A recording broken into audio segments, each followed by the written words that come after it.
What is going on, guys? It's Triple G here, back with another Borderlands 3 video. Today, we're going to go through GT-Shorty 2.0, the build that was recently on the Ultimate Vault Hunters on the official Borderlands channel.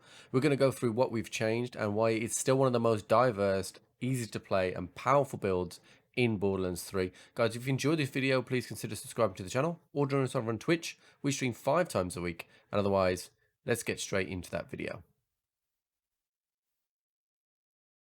So in terms of GT-Shorty, as previously shown on the Borderlands channel, this build is all about utilizing action skill, next to mags anointment. We are going to be utilizing the fact that we are going to have next to mags permanently because we're never going to reload. I am going to be including the save file in the Discord, so if you're after level 65 gear, I have managed to acquire a few level 65 items to get this build going based on the access that I had previously thanks to 2K. So we have level 65 save gear. So just roughly, the build is going to be, we're going to use Iron Bear, we're going to come out of Iron Bear, and when we're out of Iron Bear, we're going to have next to mags 100% of the time because we're never going to reload. Point to note, you can use Iron Bear if you want to, and it still absolutely smacks.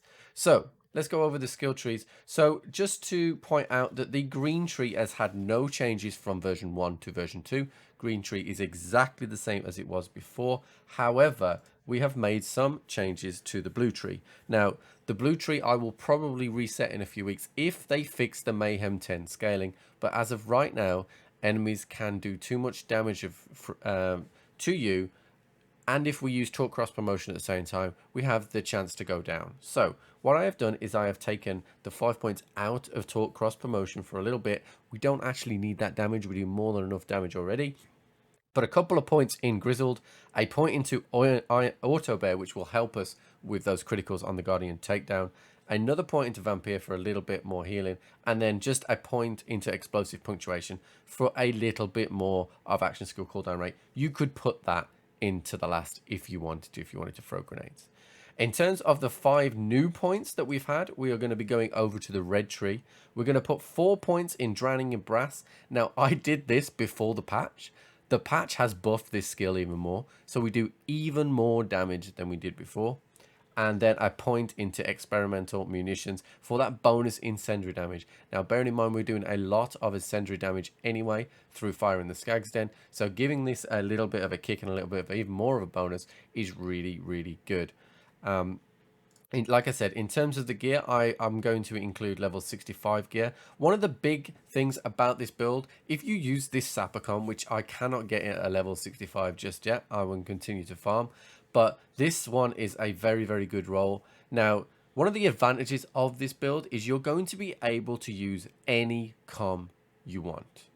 Any comm you want. It's not going to affect the productivity of this build. You're still going to regen ammo. You're still going to have 100% damage buffed all the time. You want to do bosses? You can use a Minesweeper. Wanted to use Iron Bear a bit more? You could use a Rocketeer or a Bear Trooper. You can use any comm you want, including the new comm that's in DLC4. If you want to know where to farm that, I have a video on that. I'll link it in the description below. So you can use any comm you want, guys. I will include all this gear in the save file. Check the link below for the Discord, or join us over on Twitch. We stream 5 times a week, so feel free to come and ask me questions about this build. That is it for today's video. Please consider subscribing to the channel. It really does help the channel grow. And otherwise, I'll catch you on the flip.